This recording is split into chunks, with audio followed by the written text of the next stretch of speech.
Good morning, everyone, and welcome to the third webinar in a series of 4 webinars that highlight some of the information and content that I've been researching and appears in my next book that's called The Outstanding Organization and will be released in July. It's going to start being released mid-June, late June, and then there's like a rolling release with books these days, so it'll come out in e-book version first, and then it'll eventually be in bookstores as of July 8th. What we're going to talk about today is, hang on one second, let me get going here. There we go. We're going to talk about discipline and what discipline is and what discipline is not. So for those of you who may be new, in order to get you comfortable with the GoToWebinar technology we're using here, you should have a viewer window that's showing and a control panel. And for the control panel, if you want to either hide the control panel or expand it back out, that little arrow button's the one that you would push. You are all muted, so we won't be able to hear any of the noise in the background or any talking if you'd like to do that with colleagues. If you want to raise your hand and ask a question, then I'll unmute you so that we can all hear you. And that's the icon there for raising your hand if you'd like to ask a question verbally. In fact, let's practice. If you would please click the hand raising icon if you can hear me okay. All right, excellent. So good. Now when we get to the Q&A, don't forget how to do this because I think it's fun to have people actually verbally asking their questions. But if you're shy, I'm going to go ahead and put all your hands down. If you're shy, you don't need to because we've got a couple different ways that you can ask questions. There's 2 ways to listen. I just want to make sure those of you that are using your telephone have put your audio pin in, pound, and then the audio pin number that's showing on your control panel in pound. And if you are going to ask questions, again, there's the hand raising option, and you can also ask questions in the log. I'll wait until the end to take all questions, but go ahead and type them in at any point if you have questions throughout the webinar. For those of you who are new and may not know much about my background, I started in the whole operations management and design world back in the 80s and was a Deming devotee and studied Deming for many, many, many years. And then I was introduced to Lean in 2000 and started using Lean as my exclusive philosophy, although I certainly work with organizations that have all kinds of different improvement methodologies they're using. I also teach at the University of California, San Diego, in addition to working with clients. I work primarily outside of pure manufacturing, meaning on the shop floor, but I still have clients that are manufacturers, and I work in the office and service and knowledge work parts of those organizations, and then a whole lot of other industries, healthcare, financial services, government, etc. beyond that. There's some ways that you can get in touch with me if you'd like. And then also I want to just highlight that there have been 2 webinars before this, and I have a Vimeo channel, and I just got a couple of emails this morning with people that were frustrated because they weren't able to get into Vimeo because their companies have a block on it. And you know what I would recommend you do is go to your IT department and explain to them what Vimeo is, give them the link, let them go in and look at it, and see if they'll release that security hold on that, because it's not like YouTube. It's an educational channel, and there's a whole lot of training available on Vimeo that's really unfortunate if you can't access that during work hours. You can, of course, try to access it from home, and you'd probably be okay. Same thing with SlideShare. All of my materials are there. You may or may not be able to access that depending on how rigid your security is in your company. The next webinar will be May 17th, and that's the last one on engagement, which is the 4th major area I talk about in the book, and I hope that you'll all be able to join that as well. So I'm not going to go through all the history of how I came to the book because I covered that in the first webinar, which you can listen to, but the bottom line was that in 20 blah blah blah years of doing this, I was just struck by every year or 2 seeing these articles where people would do studies and they would find that executives and CFOs and COOs and boards were pretty much unhappy with the state of improvement in their organization. And what I thought was interesting is that we've had so many different philosophies and business management approaches come our way that it was kind of shocking that we weren't getting any better at making improvement that we were. So this is when I started thinking, we really have to figure out a different way to go about improvement, and so we need to improve how we improve. And that was what led me on the journey for this particular book, is to figuring out what's the missing link. So one of the things that I found out was that I think it's all about mindsets and behaviors within an organization, and that the approach you use more or less doesn't matter. Now, that's not entirely true. There are some significant differences, for example, in the pure application of Six Sigma and the pure application of Lean that make it a technical difference. But underlying all of that, there are mindsets and behaviors that both of those philosophies enable, encourage, or discourage, as did theory of constraints, just-in-time thinking, people that use just Kaizen as their methodology. Every methodology we've seen, total quality management, in healthcare CQI, continuous quality improvement, have all had these technical elements to it, the mechanics of doing that practice, and then there's the mindsets and behaviors that it either encourages or discourages. And then even behind that, what has been missing, I believe, from all of these improvement approaches are the mindsets and behaviors that need to be in place at a foundational level to even get to first base in terms of applying these improvement approaches. So that's what I started working on, was, well, what are those mindsets and behaviors? And what I've been noticing for years and years and years of doing this is that there's this, varying degree of chaos depending on the organization, and in larger organizations, depending on where in the organization we're looking at, there's this fundamental level of chaos that's self-inflicted. So what I mean by that is that I don't believe it's realistic to think that an organization can avoid all chaos altogether. I think that there's externally directed chaos that comes from the outside that we'll always have to deal with. And those, things that come truly out of left field, like a natural disaster, terrorism, those kinds of things that disrupt the marketplace and everything, and everyone that works within it. Then there's also those things that could have been predicted, but people weren't looking at the signs, like a market shifting away from a particular product, and then all of a sudden the product is totally in the red, and people say, well, what happened? Well, if you would have been looking at trending data, you probably would have seen this happening. So, but that creates chaos. But what I'm talking about is not any of those. I'm talking about self-inflicted chaos that organizations bring upon themselves every day. So one of the things I learned a long time ago, and this was a personal journey that I took in a personal lesson, was learning how to get out of your own way of success. And all of us do things that get in our way of being more successful than we maybe are at the moment. Organizations do the same thing. Organizations put obstacles and barriers in the way of their own success. And so part of my passion is in highlighting and drawing awareness to what those things are, and then providing some practical solutions for getting rid of them. So what I discovered was there were these 4 different conditions that didn't exist in most of my clients and in most of the organizations that people I've worked with work for. And they're the lack of clarity, the lack of focus, the lack of discipline, and the lack of engagement. So the first 2 webinars focused on clarity and focus, and now this one's on discipline, and then the next one will be on engagement. I believe that these are not serial, but I do believe that each one builds on the other.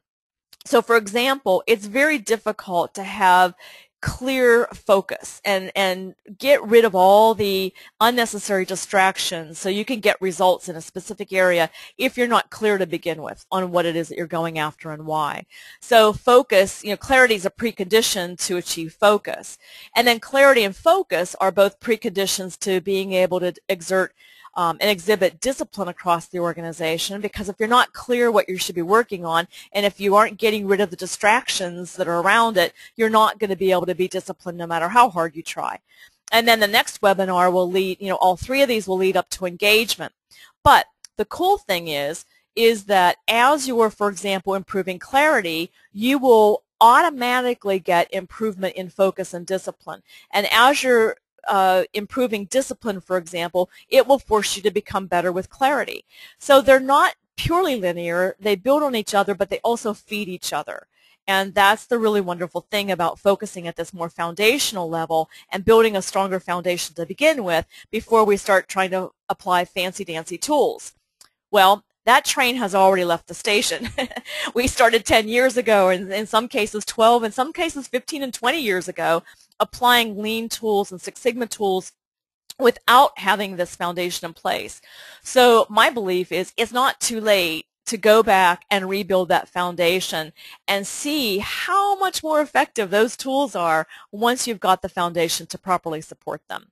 So by putting in clarity, focus, discipline, and engagement, and building the organizational culture around those and instilling those behaviors into the organizational DNA, you're able to finally get these pillars of excellence, as I call them, which are the core capabilities of a company, of what a company needs to have developed.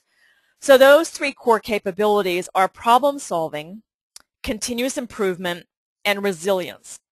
I'll talk in a bit about the difference between problem solving and continuous improvement as I see it now. I did not see it this way until I started writing my book.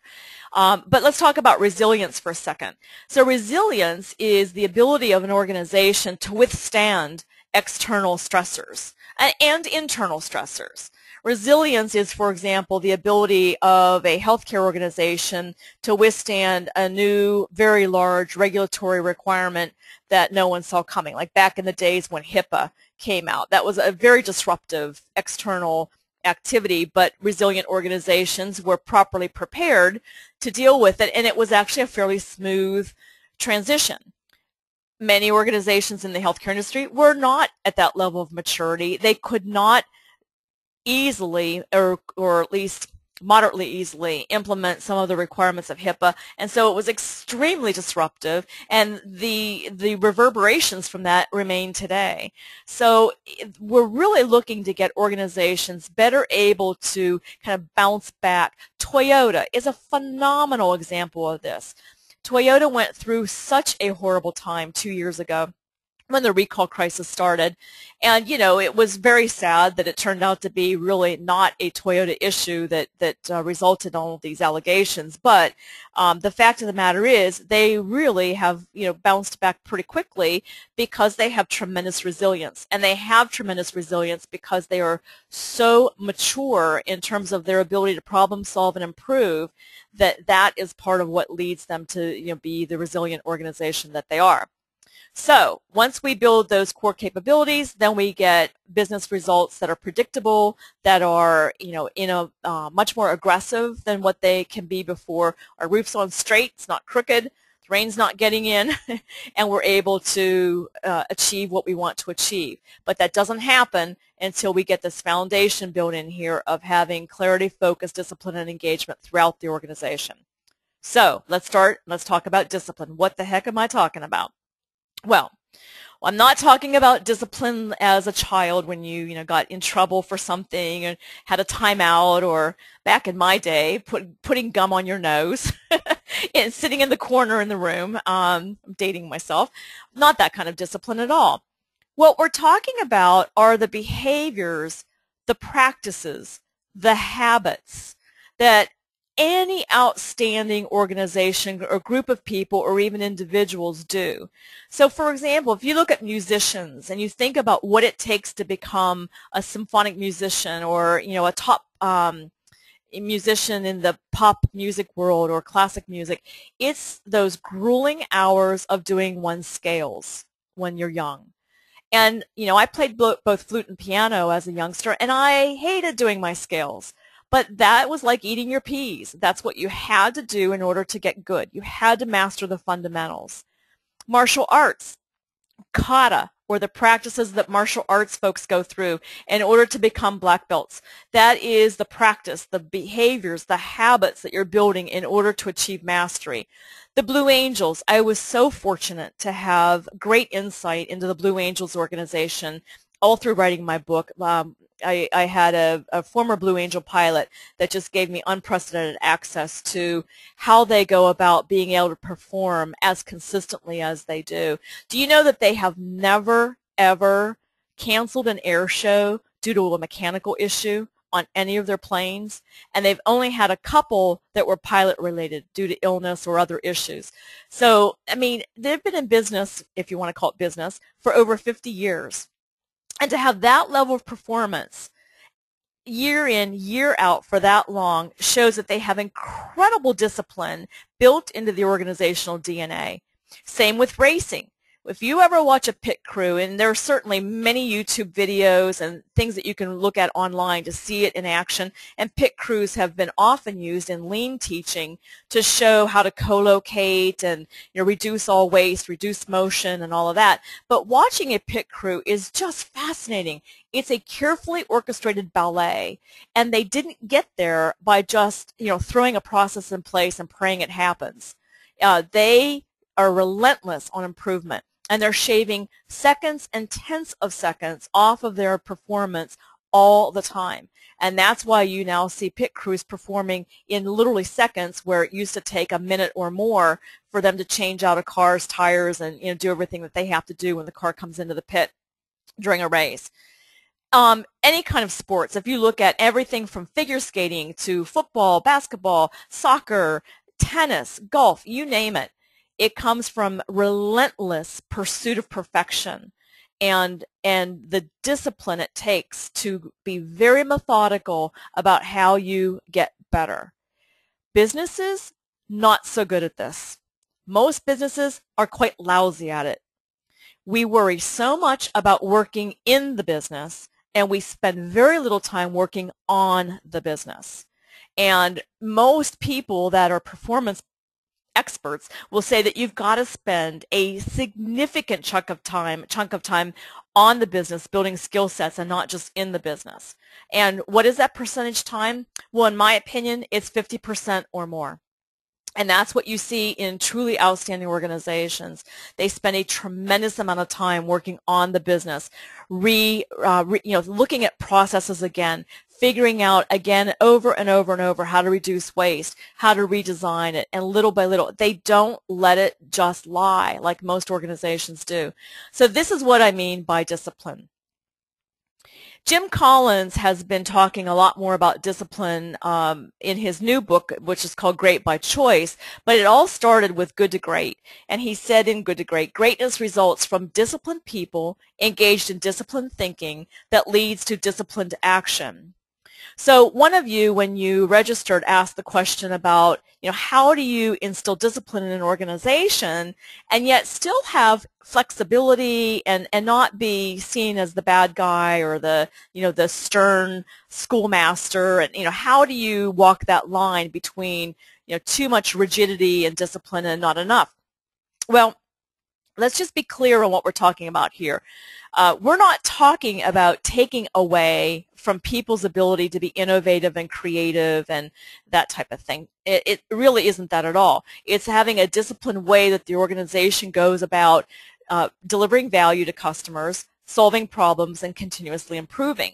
So for example, if you've got an engineering team or a creative team in some kind of artistic type of environment, even surgeons that are doing surgery, there's a discipline to how they approach surgery, but they're not necessarily prevented from thinking innovatively in the moment and taking action that is not prescribed in a process. That's not what we're talking about here.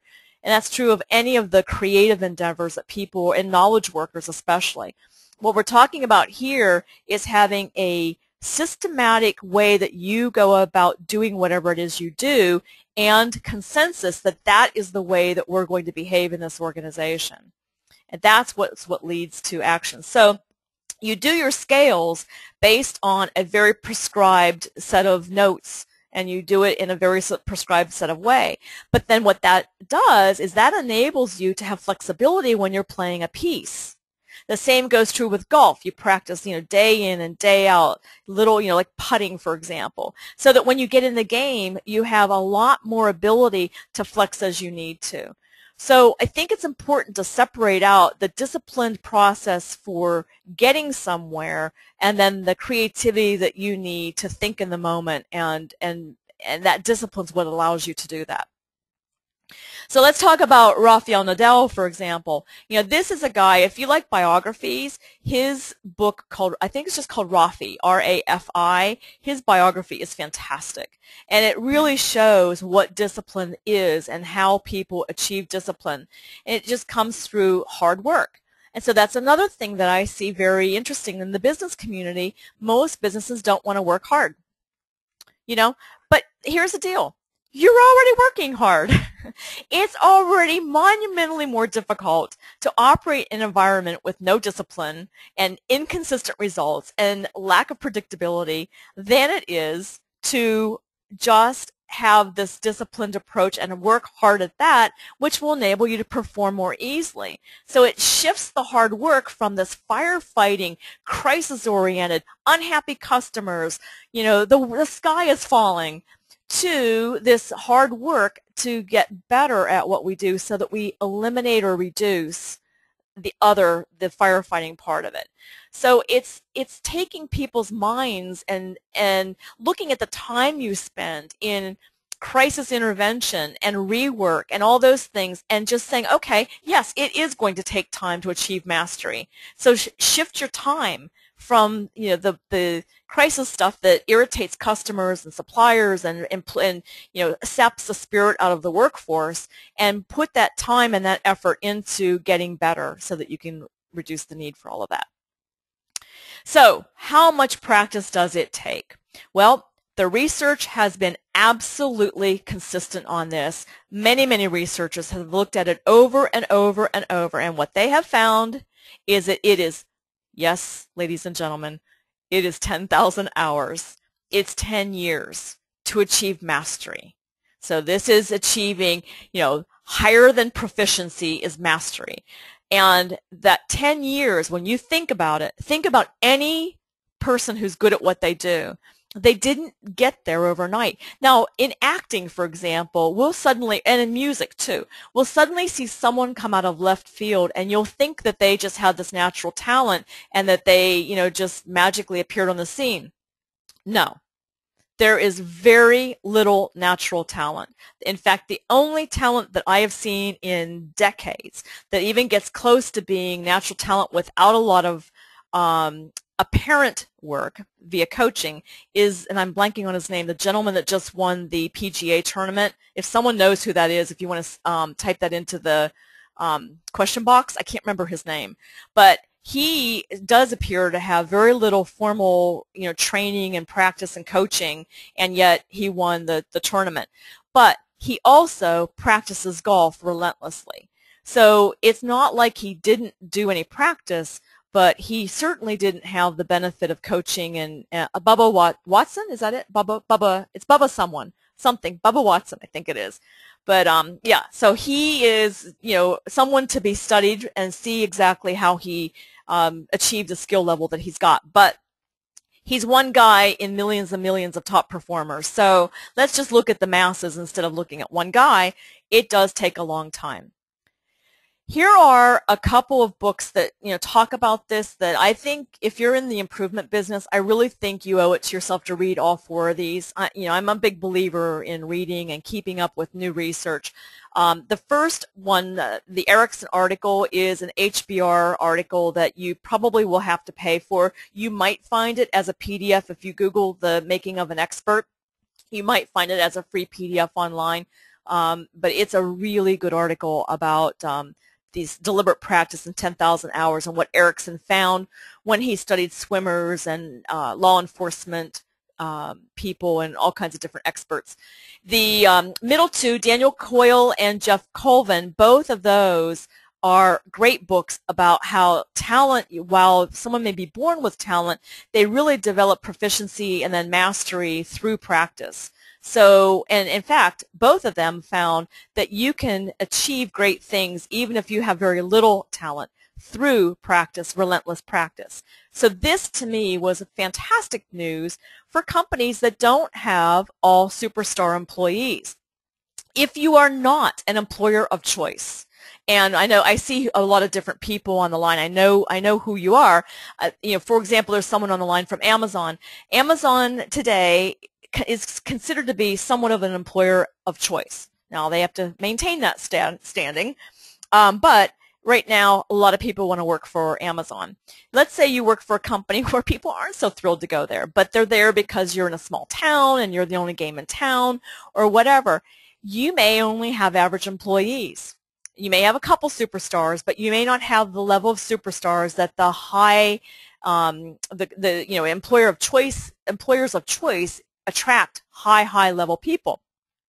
You can take your average level employees and they can perform brilliantly through having brilliant processes and having a systematic way that you go about, a disciplined approach for designing your processes and then managing them and for problem solving. So that's the beauty of this research we're finding, is that you can start wherever you're at and get better much faster than you would ever think. The last one, the Power of Habit, is a book that I'm halfway through and am loving. It's all about how to break habits and how to replace old habits with new habits. And in the improvement world and in running a business, that's what we're all about.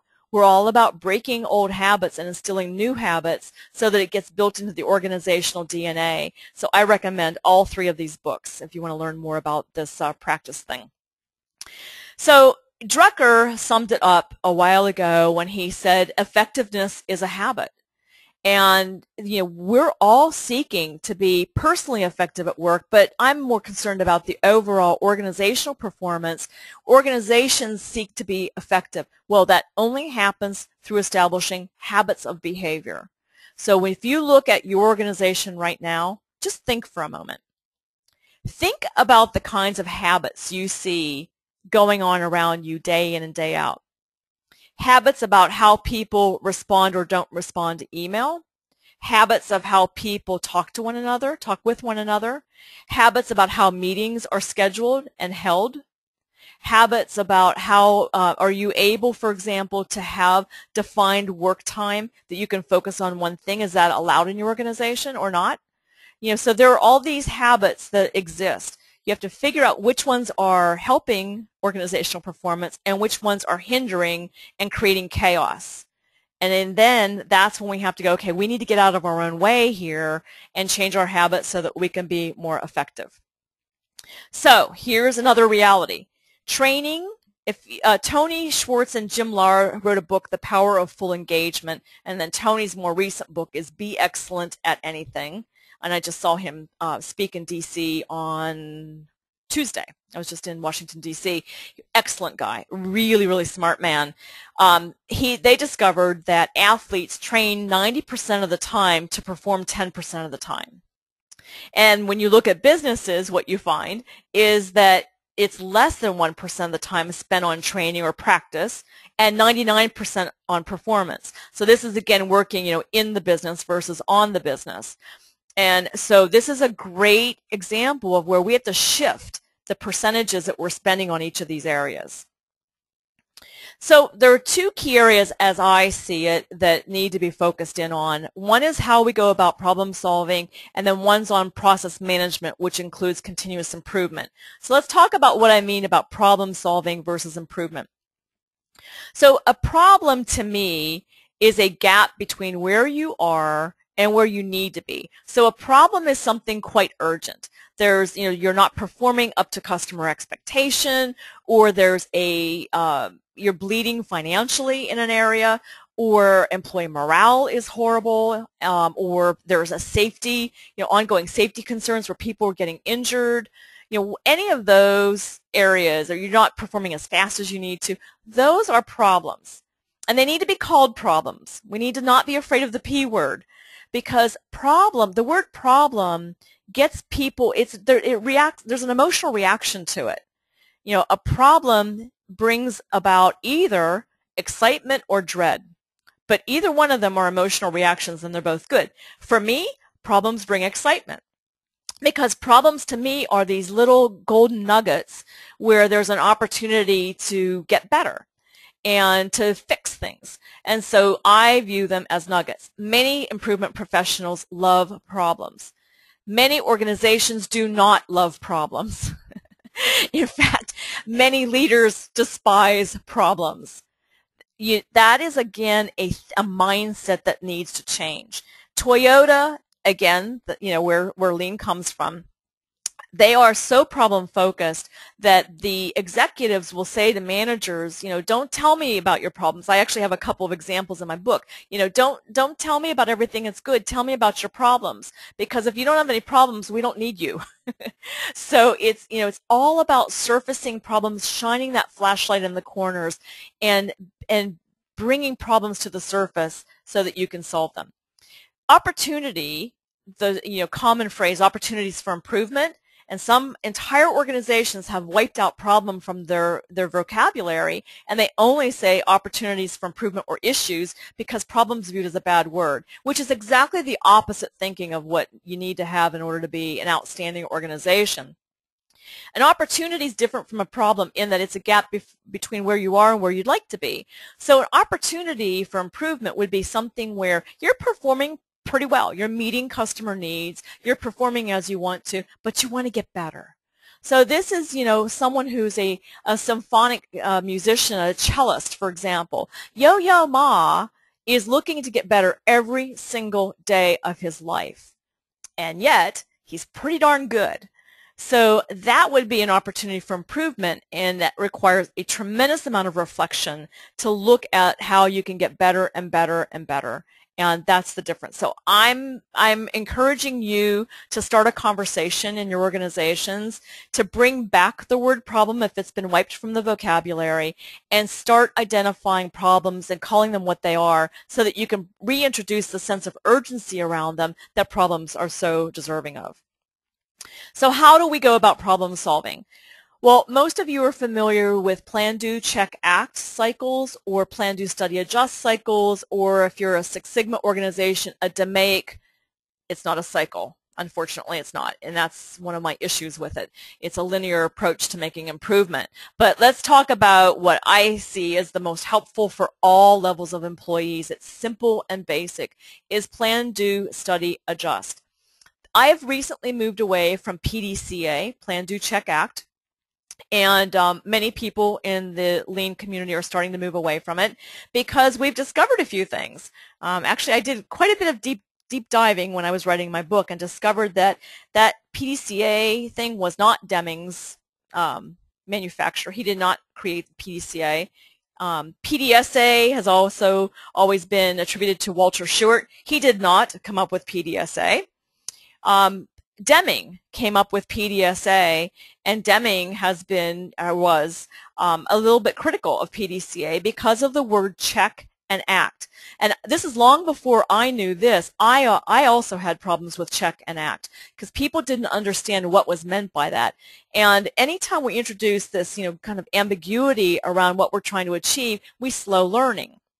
So the words are more linguistically precise to say study and adjust, and that's why I've moved to it. You can call it whatever you want to as long as it's cyclical and as long as everyone really knows what check and act mean. So let's talk about what they mean in the Toyota lean Karen Martin world. So plan. Planning is about developing a hypothesis, and this is something that I hit on pretty heavily in my book that has been out there, but a lot of organizations still are not really getting this. It's not being the uptake isn't where it needs to be in organizations. That improvement and solving problems are about setting hypotheses and then running experiments. So your hypothesis, after getting very, very clear, grasping the current condition, and getting very, very clear about the root cause, then you're going to develop some sort of a hypothesis that says, we think that this countermeasure will reduce that problem, or ideally eliminate that problem. That is merely a hypothesis at that point. And we have to get away with this quest for perfection and this quest for certainty that is unrealistic. It just doesn't exist. The perfection is only going to exist as long as the conditions stay the same, and the certainty is never going to be there. So develop a hypothesis, a very well-formed hypothesis. Then conduct an experiment. And it's viewed as an experiment, and a lot of leaders will go, well, I don't want something I'm not sure about. I mean, I don't want an experiment. I want you to tell me that this is going to fix it. We don't have time to have experiments. Well, it is an experiment. Life is an experiment. And so what we have to do is start coaching and teaching leaders that it is an experiment, because we don't know until we start putting something in place how it's really going to react within our environment. And the minute conditions change, whatever we did may change too, and it's going to have to be changed again. So it is an experiment. Once the experiment is done, or while it's being done, we're measuring the results. Did our hypothesis get proved, or has it been disproved? So we're measuring that, and then based on that measurement, we're going to either refine the improvement that we put in place, or the countermeasure, and then standardize it across all the conditions that it belongs, that it should be standardized across, and then stabilize it so that it doesn't kind of, have wild swings and variation the minute after we get something implemented. So, and then of course, if the results aren't what we think, then we have to go back to, Plan A, step 1, and go back to developing a new hypothesis and starting all over again. The reason why I've got this inner circle here, the plan, do, study, adjust circle in here, is that the doing phase of a macro plan, do, study, adjust cycle has its own little mini cycle. So within doing, you're also having a little plan, do, study, adjust. So if you've decided, for example, that putting in some kind of error-proofing measure is going to reduce the errors you've been having, which improves your hypothesis, then as you're developing whatever that error-proofing situation or countermeasure is, you're going to be going through its own little mini PDSA. Every person in the organization ultimately needs to understand and behave according to PDSA. Every single person, from the front lines to the CEO, this needs to be their go-to the minute they know that they have to start a new project, or they have a problem to solve, or they want to continuously improve. Is they should use this scientific methodology that's been proven over and over and over to be the most effective way to get results and not Band-Aids. So this slide shows my drilled down version of PDSA so that people can start making sure that they get all of the steps in place. There have been an awful lot of groups I've worked with where they, for example, they'll skip step 6, testing the countermeasures. So they'll go right from designing to full implementation without ever testing it, and that's where you tend to get a lot of chaos in an organization if it doesn't work and you have to start all over again. That's quite disruptive to an organization. So testing is a big part of this. Another thing that is often very much left out is measuring after you improve, after you implement. So that needs to happen also. And then I'm going to go up here for a second and talk about the order of 2 and 3. This is a bit debatable, and I think it can go either way. You can either decide up front, this is where I want to go, this is my target condition, and then figure out how you're currently performing and what the root causes are and why you're not at that target condition yet. Or you can get very, very clear about your current state and then set your target condition once you have that level of clarity. So I think every problem is a little different and every situation is different. I just wanted to point that out, that I'm not suggesting that these are absolutely inflexible as far as the order, the sequence that they're in right now. Now, back to our cycle. This looks linear here, right? 1 through 12. No, not linear. It is a cycle. So what you want to do after you've gotten through the whole process, everything's implemented, you're stabilizing it, you're reflecting and sharing the learning, is now if you've solved a problem, now it's time to move into improvement mode, continuous improvement. Go back to your current conditions, set a new target condition, etc., and go through the whole process all over again. So that's the discipline, the behaviors, the habits that we're trying to build into an organization, is this going on everywhere. So across the entire organization, people are daily using PDSA to achieve phenomenal results. Now, the other thing that I want to just point out is there's been an interesting little, there's been a lot of different things going on through social media and in some blog posts and in some books recently about continuous versus continual improvement. It's a little bit of a splitting hairs for the general public, but I do think if you're an improvement professional, it's worth mentioning that what we seem to have is continual improvement, not continuous improvement. So in other words, Processes that are looked at once a year, that's continual improvement because you're doing it year in and year out, year out. It's not continuous. What we want to do is shift from continual improvement to continuous improvement, and I'm going to mention a couple ways to do that as we go on here. So it should be an ongoing process that never really stops. How do we develop these capabilities? How do we get everyone in the organization to understand what PDSA is and use it on a regular basis? Well, we're still working on this. This is definitely still a work in process on how do you take, an 80,000 employee company that's in 14 countries and get everybody up to speed on PDSA quickly. That's quite a challenge. So what I would just recommend is, no matter what size your organization is that you view problem solving initially, and this is just an initial rollout, in 3 different buckets. So for big pesky problems, I recommend you teach people how to use A3 management. And that's, high level. We've got a big pesky problem. It's going to take a couple months to figure out, what the true current state is and what the true root causes is. In fact, even what the true inputs are into that. And then we're going to have to come up with a couple of potential countermeasures and test them. And it's a multi, cross-functional big problem. So that is what I would recommend for solving big problems, is you turn to A3. I'm not going to go into the details, by the way, of A3. I've done many webinars on them. You can find them on Vimeo, and I'll probably do one toward the end of the year again this year. Kaizen events. Kaizen events, to me, are a very effective way to teach new behaviors. I think they've gotten an unnecessarily bad rap. They've gotten a bad rap because some organizations only use Kaizen events and they see the whole world, the whole improvement world, through a Kaizen event lens, and that is indeed wrong.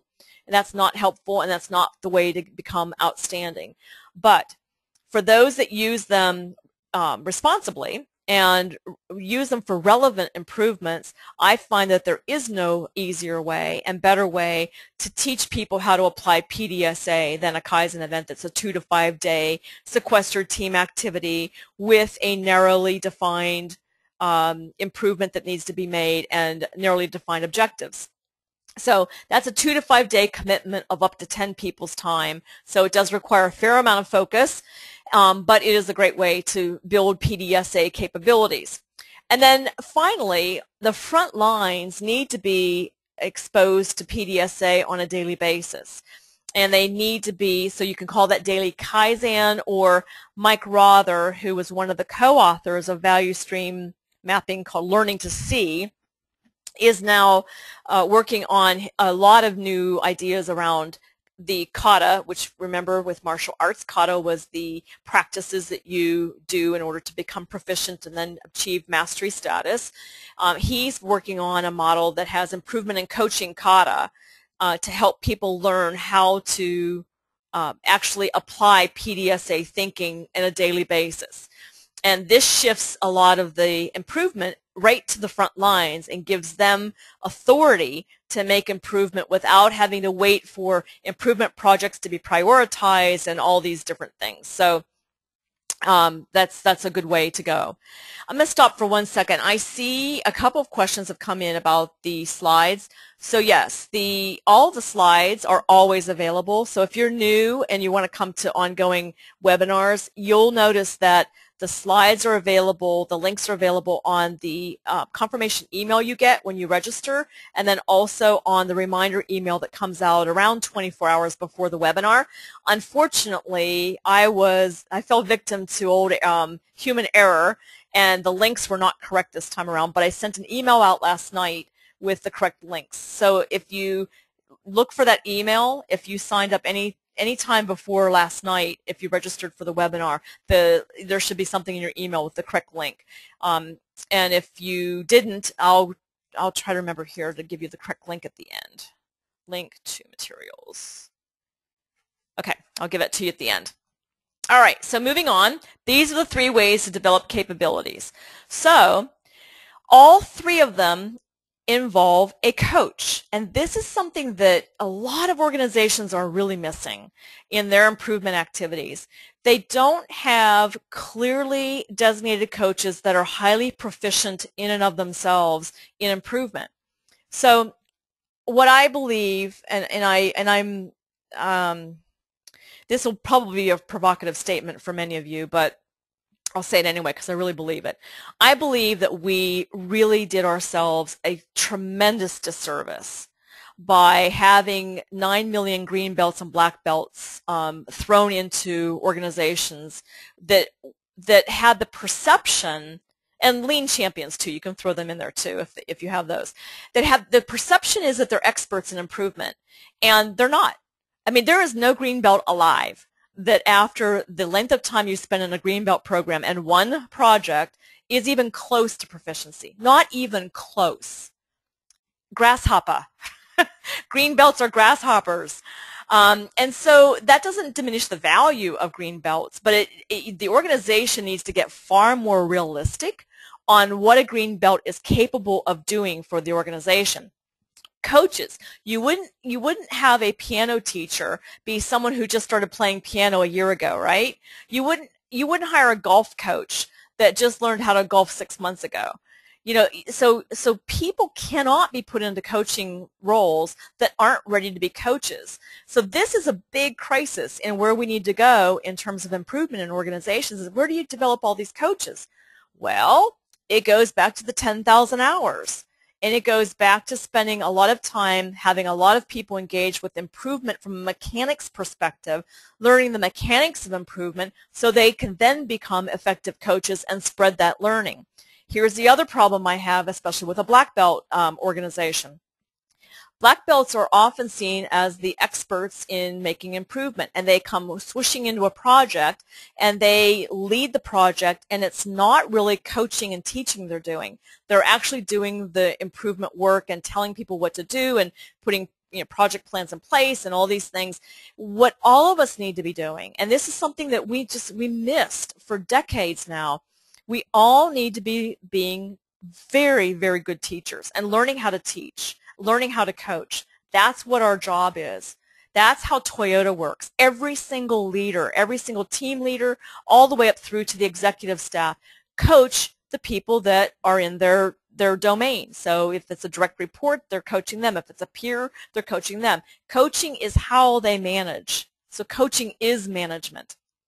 And this is something that's a big change for most of us in the West. So how do you develop that expertise or that mastery that you're looking for? Well, it starts first with general awareness. So I'm not suggesting that you don't start there. You have to start there to build expertise. But then you need to understand that, from my view, there are 5 different levels, and there are other researchers that have other views, but there are 5 different levels to get up to mastery, which again is a 10-year step. So I'm not suggesting you have to wait until you're a master to start coaching. So make sure you're hearing me loud and clear on that. You don't have to wait 10 years to be a coach, because teaching is one of the best ways to learn. You learn far more deeply when you're teaching. But I am suggesting that you don't coach down here at general awareness or deeper understanding or even beginning skill development. I am suggesting that you need to be up here in this upper realm in order to be an effective coach. And so that's just something to think about and to start, talking about in your organization, that this is not going to happen overnight, but if you don't start now, you'll never start. So how much practice is it going to take? Again, 10 years to become truly proficient. It takes 10 years for companies who are extremely serious about becoming outstanding or becoming world class in what they're doing. It takes 10 years for them to get there. So, a CEO that comes in and thinks he's going to completely transform the company in 2 years, good luck. Not going to happen. So it's something that takes time, and I am maybe the bearer of bad news, and that may be exactly how my book is perceived, but I'm about telling the truth, and I'm about getting people far more realistic about what it's going to take in order to become excellent. Now, let's talk about coaching. So let's say that you're sold on that, yes, we need coaches. It's important that coaching is not viewed in the improvement world exactly like it is for a business executive coach. It's a different kind of coaching. So, a business coach or an executive coach, what they're doing is they're helping people decide what their personal development goals are, and they're helping them move forward to achieve those goals. This kind of coaching is more like teaching, and teaching people how to solve problems, teaching them how to think critically, but there are two different kind of slices or shades of how we do this.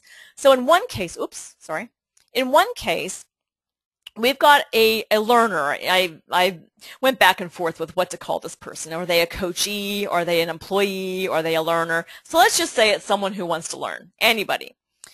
They will have wisdom already residing in their heads that they can draw on. And in this case, the coach is asking questions to help people realize the wisdom they've already got. And this happens a lot with beginning improvement professionals, where maybe they don't have quite as much confidence as they will later on because they haven't applied the learning as much. Or it may be that, that someone who just doesn't have a lot of confidence, period, and the coach is helping them build that level of confidence. But this is what I call reflective development.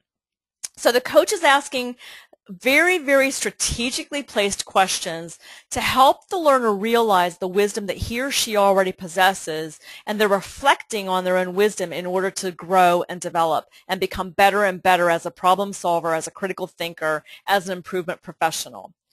Now, the other way is more classic teaching, or the telling mode. So this is the asking mode, and this is the telling mode, where a coach is telling the learner what he feels the learner needs in order to become more proficient in the skill set that they're trying to develop. So this might be a coach working with someone on an A3, for example, and they're at the root cause analysis phase, and the coach starts by asking some questions to assess the learner's understanding of what they should be doing and what skills they already possess versus what they don't possess.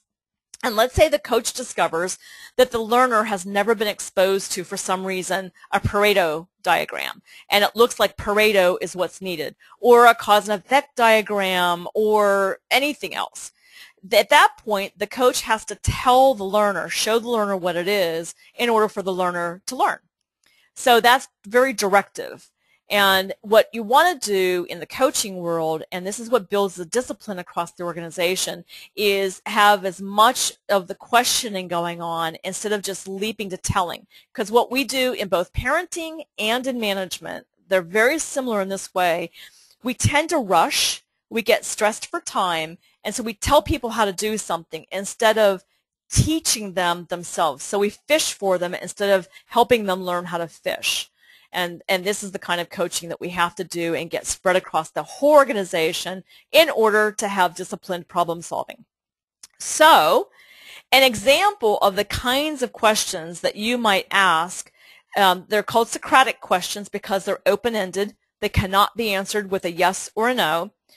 It depends on the learner's needs, and you have to be extremely present as a coach, listening carefully, and really understanding what the learner knows and doesn't know already, what they already know, what wisdom they already possess and what wisdom they don't possess. So one of the things that's happening out there is people, tend to glob onto an idea and like, aha, Socratic questions, I need to ask more questions. No, not necessarily. You need to be able to understand when you ask the questions and what kinds of questions you ask in order to develop a learner. Because again, we're all here to coach, mentor, teach, whatever word you want to use. That's what improvement professionals are supposed to be doing. So now let's take it away from that problem solving and improvement and talk about, so what if you now understand how to solve problems, you understand how to improve, everyone's out there and doing it, now what? Well, here's where the discipline comes in on process management. I don't think I'm telling you all much very new here, but yet I am not seeing this in place in many organizations at all.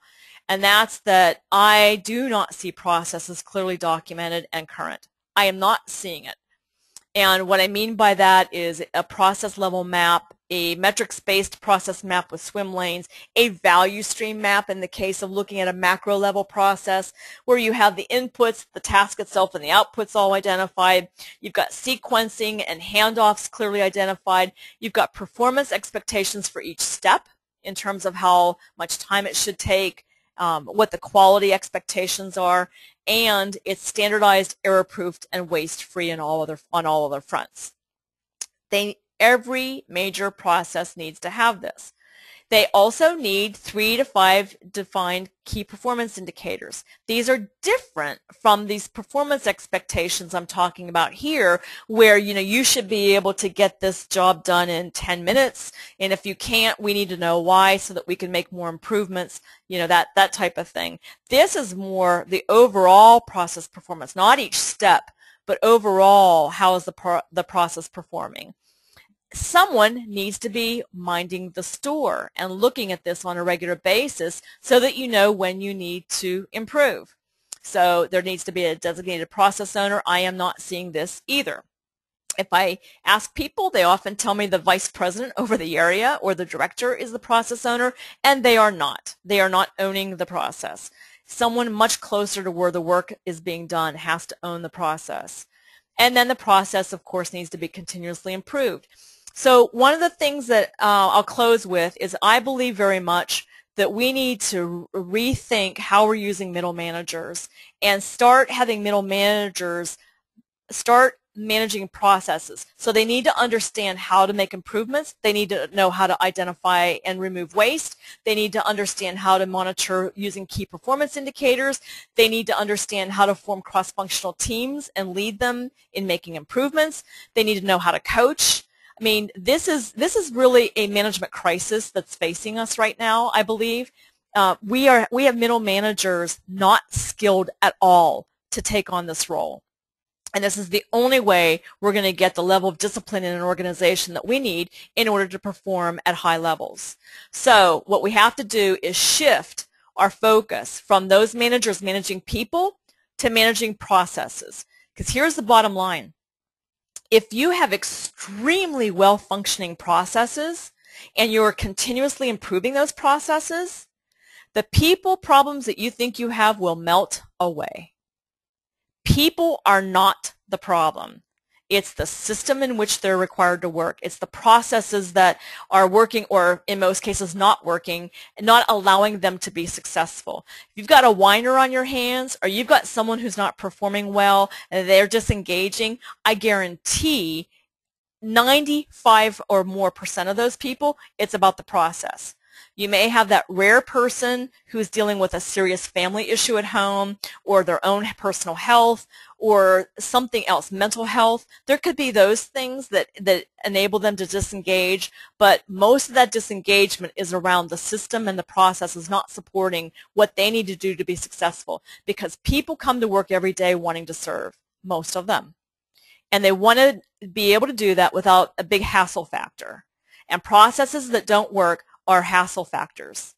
So the only way to get people engaged again in the workforce is to change the way we do our daily work, and that's by giving them the authority to do it through developing a disciplined process for problem solving and managing processes.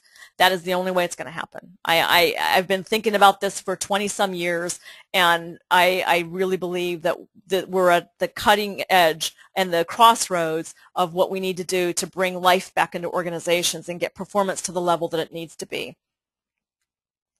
So with that said, you can pre-order my book now if you'd like, or you can wait till later, or you can never get it at all because there'll be plenty of webinars where you can get snippets here and there. And then also you have a lot of different abilities to connect with me. Vimeo is, again, where all the recorded webinars are stored. This one will be stored as of this evening. SlideShare is where the materials are stored, so you can look at all the previous ones. And then most of you, I'm sure, are familiar with these other ways. So feel free to connect. And then also, starting in July, I'll be starting a new series of webinars. So if there's anything that you've got a burning interest in, let me know. You can actually go back and look at the Vimeo subjects and see if there are any that you've missed because you're newer to the webinars here that you'd like me to repeat, or if there's any new topics. And then I'm picking a few of my own that I see a need for out there. So, wow, it's noon. I can't believe it. I went the whole time. We need questions and answers. All right, so go ahead quickly, write in some questions if you've got some, and then I'll take a few before we close out. If you can stay for a few minutes, go ahead. And if you can't, thank you very much. I really appreciate your time. I hope this helped you take a little different look at what it takes to build discipline in the organization, and you'll talk with your leadership about this and get going, because 10 years takes 10 years. All right. Thanks, everyone. Now let me go ahead and take a few questions.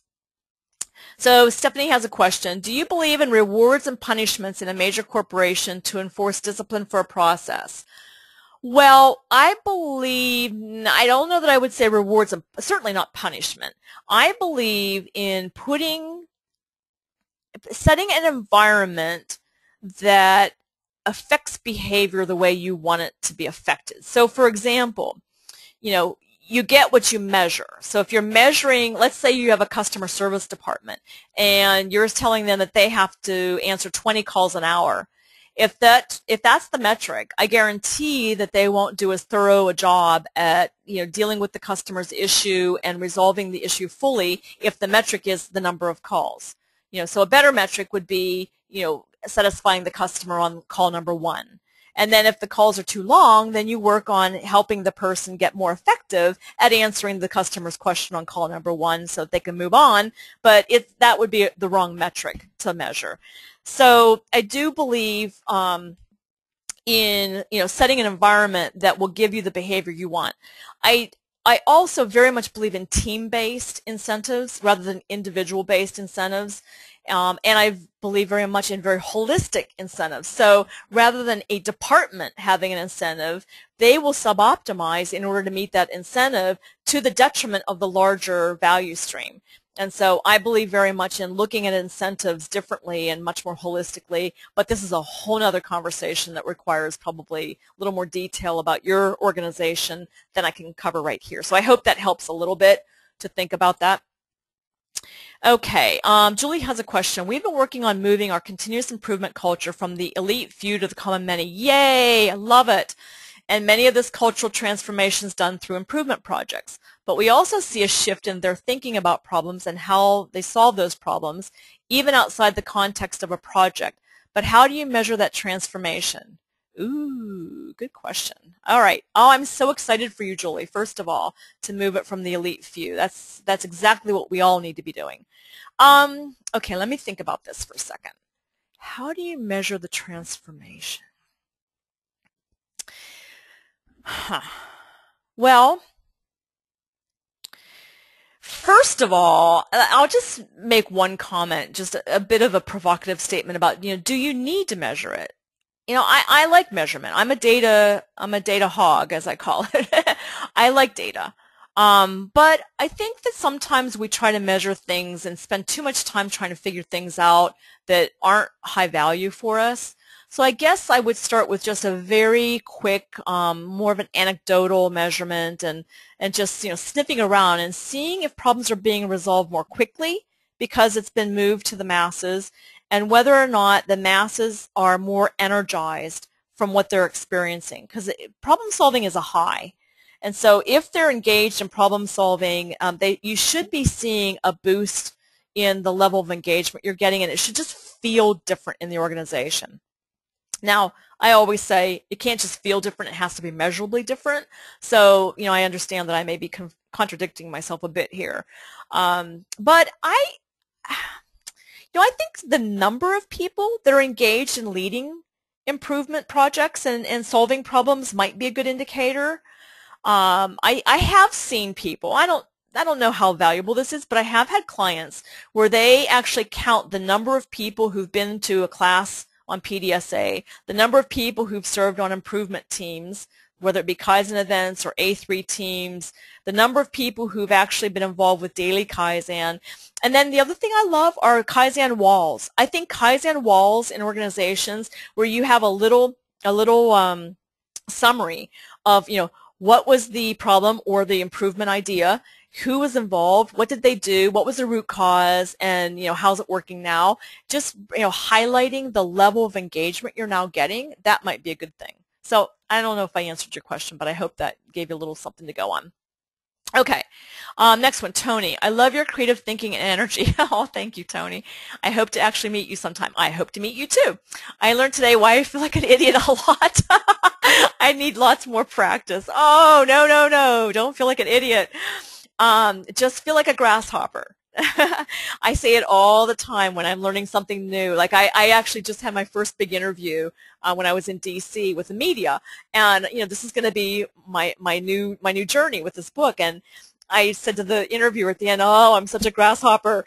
There's just so much to learn about being interviewed and what to say and what not to say and how to say it and how to look and how to look in the camera. I mean, there's so much. Same with improvement. There's just so much to learn, but you don't lose weight effectively by saying I'm going to lose 20 pounds, period. You say I'm going to lose a pound a week for 20 weeks. And so what you need to do is identify where your development needs are and just start ticking them off one at a time. Put a year-long plan in place and just start ticking them off. Then set another plan in place, tick them off. That's how you'll get there. Okay. Oh, I don't know how to pronounce this name. Is it Tricia, I think. I'm sorry. I'm not going to say it because I'm probably not going to say it right. How do you get your management to shift their thinking and support change and be accountable? I think it requires some intensive conversations. And what I do as an outsider is I'll get a group of executives or middle managers or whoever it is together, and we'll just start talking about what's currently occurring culturally in the organization and how that either supports or creates barriers to the type of performance improvement they seek. And then we talk about what it's going to take to change the thinking and behaviors around to achieve that. And then that conversation usually highlights some very specific developmental needs they have. And you probably have a bell curve of people all the way from, go, yes, we support you, and it's not just hot air. They really do support, all the way to, I have no interest in this, and I'm not going to support it, period, end of story. So I think you have to apply PDSA to this just like you do everything else. And when you get to the P and you're grasping the current situation, part of it is root cause analysis and figuring out why are they not supporting, why are they not thinking the way you'd like them to. Like, is it habitual? Is it another organization they were with? Is there someone who's not rewarding them for thinking in this way? Apply it to your own situations. Figure out the root cause of what's going on. The countermeasures become far more clear when you're clear about the root cause. But I do think it starts with getting them together and having a dialogue together, not one-on-one. I mean, if you have one person that's not supporting in a whole group, you can do that one-on-one. But if you've got a whole management team that needs to shift their thinking, I would do it all together. And you might need outside help. Sometimes they don't like to listen to internal people, especially executives. Okay, Julie's another question. We are struggling with that too, but it seems that there's this need to prove that this is working, but we feel like the engagement is so much different. I wonder if you had a few hints. Thank you so much. You need to prove that it's working. Yeah. This is where our penchant for measurement gets in our way, doesn't it? You need to prove that it's working. Here's an idea. I'm just trying to figure things out on the fly here. I wonder if there's a way to measure how long problems existed prior to this movement from the elite few to the common many, and track the number of problems that have been reduced or eliminated through the spread. I don't know. I'm just thinking about that. So think about that and think about whether or not there's a way that you could somehow look at the number of resolutions as a way to prove that it's working. The other thing I would do, and it would have been nice to do this before you did your rollout, is I do pre and post, and you can do, post and then post surveys. I would put a simple 5-point survey together, and measure the workforce's general idea about the environment that they're now operating in. And get anecdotal data, so I'd allow them some free comment space, and then I'd also do a 4-point or 5-point Likert scale, 1 through 5 or 1 through 4, and get some measurements right now, and then do it again in 6 months or a year, and see, you know, what kind of shifting you get, especially if you're in the early stages of this. I would do get some data that way.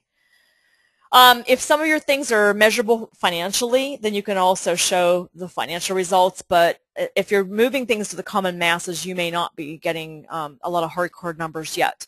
But as my famous client, CEO, always says, when you get lean rolled out across the whole organization, money literally drops off. Like you can't even figure out why your expenses are dropping the way they are. You can't even figure out why your market share is gaining the way it is. You can't even figure out why safety is as high as it is. I mean, it just starts happening, and there's no direct cause and effect that you can even point to, and that's okay, because the important thing is performance.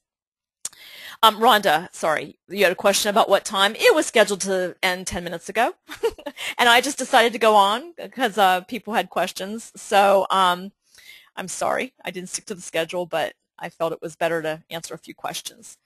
Okay, there is a hand up at Tressia. I'm going to go ahead and unmute you and see if you meant to have it up and if you have a follow-up question, and then that'll be the last question. Oh, wait, I'll take one more, and then we'll end. Okay, so hang on, Tressia. Let's see. Tressia, hi, can you hear me? Okay, I can tell that she doesn't have a microphone, so I'm going to mute her again, and I'll take the last question here. And I'm sorry, I'm not sure how to pronounce this either. Jignesh, hopefully. I have trained our department directors and middle management on A3, VSM, etc. They finished in A3 during their training session, but haven't worked on a single A3 after training. What am I doing wrong? How should I encourage them to use A3? Well, I think the problem here is that you probably don't have a very clear improvement plan in place. So you should probably go back and listen to the Focus webinar if you haven't already, and it shows how to put together an annual improvement plan. And then once they get agreement on all the problems that they want to solve in that annual improvement cycle, many of them will be great candidates for A3 because they're typically bigger problems. And so, you know, you need to have a format and a structure to how people are being assigned or volunteering, whichever way you do it, to be the problem owner on an A3. And so and that's the problem with classroom training is you have to have classroom training have immediate real world application following it. So when I do A3 in a classroom setting, which I do with executives and middle managers, we don't leave that class until everybody has an A3 that they're going to go out and work on without me involved. And sometimes I am involved as the coach, and sometimes I'm not if they've got internal coaches. So I would recommend the next time you do it, make sure they all have an assignment when they leave class. For right now, I would just kind of go back to the drawing board and put together that improvement plan, and then, and then lead them to either signing up for or, whatever your process is there, taking one of those and get going on an A3 right now, because they'll lose everything you taught them if they don't apply that knowledge right away. I mean, everything, unfortunately. All right. Well, thank you, everyone. I'm sorry I went over. I will do better next time. And I really appreciate you listening to this. This is a subject near and dear to my heart, and I do think that we're on the brink of being able to finally get the level of improvement we want in organizations, and we need in organizations. So thank you very much. Have a great rest of the day wherever you are, or evening or night wherever you are, and hopefully I'll see you on May 17th for the final in this series of 4 webinars on employee engagement. Thanks very much. Bye-bye.